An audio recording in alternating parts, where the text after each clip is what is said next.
ایسا جنگجو کہ جس کا نام سن کر فوجیں لرز جاتی تھیں۔ جالوت، قد میں پہاڑ، طاقت میں طوفان۔ اس کے سامنے آنا موت کو دعوت دینا تھا، اور دوسری طرف ایک چرواہے کا بیٹا، نہ تلوار، نہ زرہ، نہ جنگی تجربہ، بس ہاتھ میں ایک چھوٹی سی گلیل اور دل میں ایمان کی وہ چنگاری جو پہاڑوں کو ہلا دیتی ہے۔ اصل میں یہ نوجوان داؤد علیہ السلام جنگ لڑنے کے لیے نہیں آئے تھے، وہ تو صرف اپنے بھائیوں کی خبر لینے آئے تھے۔ مگر جب انہوں نے دیکھا کہ سارا لشکر جالوت کے رعب سے پیچھے ہٹ رہا ہے تو ان کا ایمان جوش میں آ گیا۔ انہوں نے طالوت سے کہا کہ مجھے موقع دیجیے کہ میں جالوت کا مقابلہ کروں۔ شروع میں طالوت نے کہا کہ تم ابھی ایک کم عمر نوجوان ہو، مگر داؤد علیہ السلام کا یقین ٹس سے مس نہ ہوا۔ آخر کار انہیں اجازت مل گئی۔ پھر آیا وہ لمحہ کہ جس نے تاریخ کا رخ بدل دیا۔ میدان میں ایک طرف طالوت جیسا طاغوت کا ہیرو، تو دوسری طرف ایک کم عمر لڑکا، اللہ پر بھروسہ کرنے والا۔ جالوت نے جب اپنے سامنے ایک کم عمر نوجوان لڑکے کو دیکھا تو اس نے ہنسنا شروع کر دیا، مذاق اڑایا۔ مگر داؤد علیہ السلام نے آگے بڑھ کر للکارا اور یوں جنگ شروع ہو گئی۔ کہا جاتا ہے کہ داؤد علیہ السلام نے اپنی گلیل سے پتھر مارا، پھر آگے بڑھ کر جالوت کو قتل کر دیا۔ لیکن یاد رکھیں یہ تفصیل اسرائیلی روایات سے لی گئی ہے، قرآن مجید نے اس کا کوئی ذکر نہیں کیا۔ قرآن صرف اتنا کہتا ہے، وَقَتَلَ دَاوُودُ جَالُوتَ وَآتَاهُ اللَّهُ الْمُلْكَ وَالْحِكْمَةَ وَعَلَّمَهُ مِمَّا يَشَاءُ۔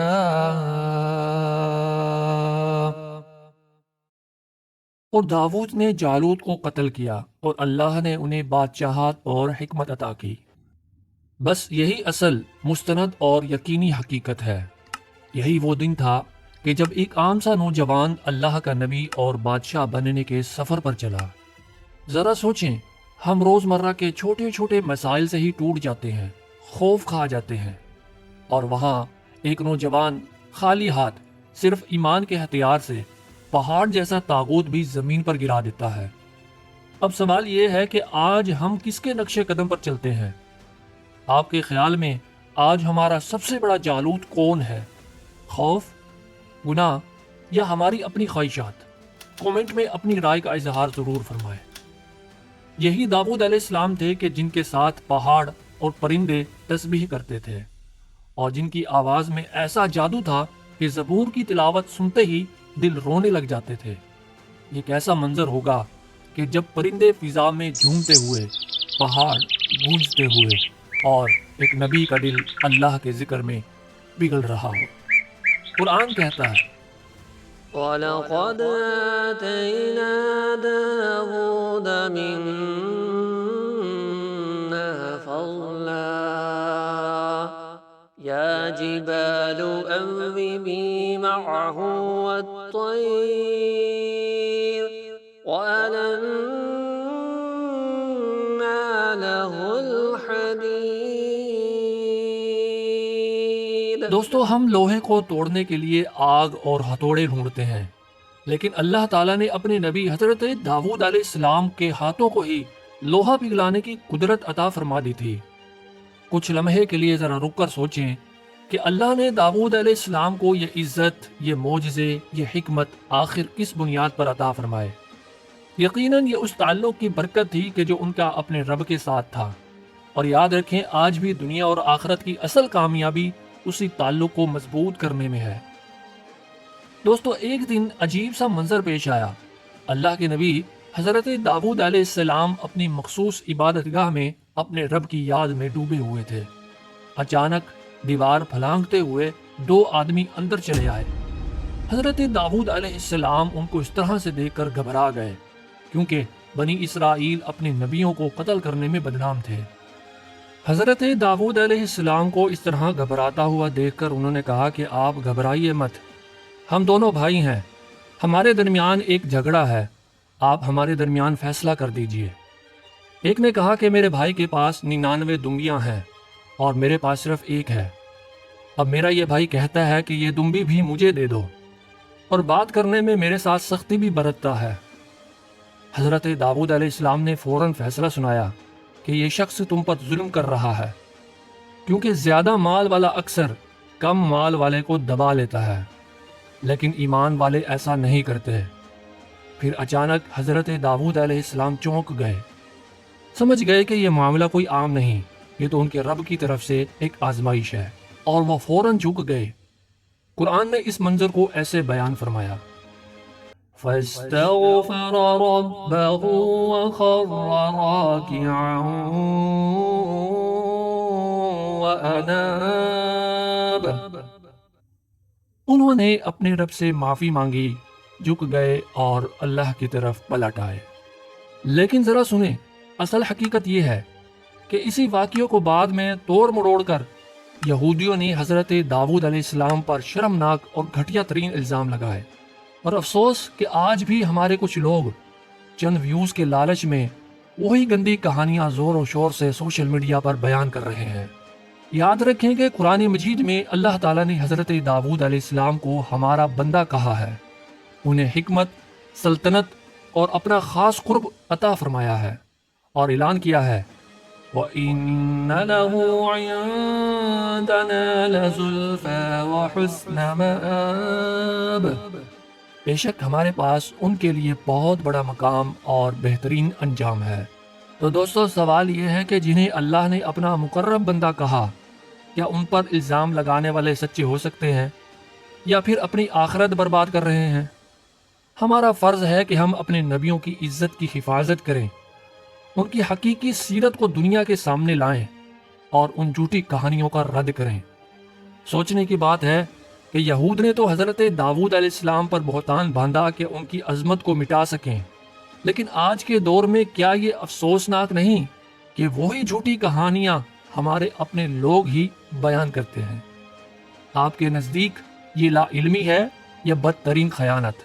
ایسے لوگ کس کے مجرم ہیں، صرف نبی کے یا پھر امت کے بھی؟ کومنٹ میں اپنی رائے کا اظہار ضرور فرمائیں۔ دوستو، کیا آپ جانتے ہیں کہ اللہ کے رسول صلی اللہ علیہ وسلم نے کیا فرمایا؟ آپ نے فرمایا کہ اللہ کو سب سے زیادہ پسند داؤد علیہ السلام کی نماز اور روزے ہیں۔ وہ آدھی رات سویا کرتے، پھر ایک تہائی رات رب کے حضور قیام فرمایا کرتے تھے، ایک دن روزہ رکھا کرتے تھے اور ایک دن افطار کیا کرتے تھے، یعنی کہ ایک دن کا ناگا کیا کرتے تھے۔ یہی تھا ان کی زندگی کا اصول۔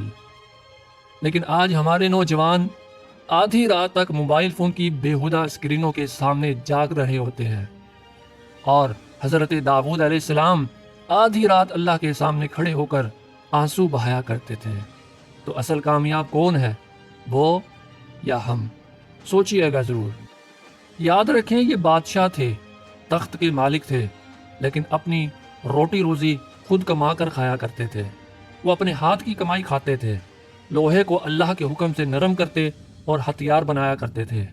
رسول اللہ صلی اللہ علیہ وسلم نے فرمایا، سب سے بہترین کھانا وہ ہے جو اپنے ہاتھ کی محنت سے کمایا ہو، اور داؤد علیہ السلام اپنے ہاتھ کی کمائی سے ہی کھایا کرتے تھے۔ سوچنے کی بات ہے کہ آج ہم عزت، دولت اور شہرت میں ڈھونڈتے ہیں، لیکن اصل عزت عاجزی اور محنت میں ہے۔ پھر ایک دن وہ لمحہ بھی آیا کہ جو ہر انسان کو آخر آ کر ہی رہتا ہے۔ ملک الموت آئے اور حضرت داؤد علیہ السلام اپنے رب کے حضور سجدے میں گر گئے، اور اسی سجدے میں اپنی جان دے دی۔ ذرا سوچیں کہ ایک نبی، بادشاہ، اللہ کا محبوب دنیا سے گیا تو سجدے کی حالت میں گیا۔ ان کے جنازے میں لاکھوں لوگ شریک ہوئے، راہب بھی آئے، پرندے بھی پر پھیلائے ہوئے آئے، یوں لگا جیسے آسمان بھی ان کے لیے سایہ دار ہو گیا ہو۔ اور ہم تھوڑی دیر کے لیے تصور کریں، اگر ابھی ہمارے پاس ملک الموت آ جائے تو ہم کس حال میں اپنے رب سے ملاقات کریں گے؟ سوچئے گا ضرور۔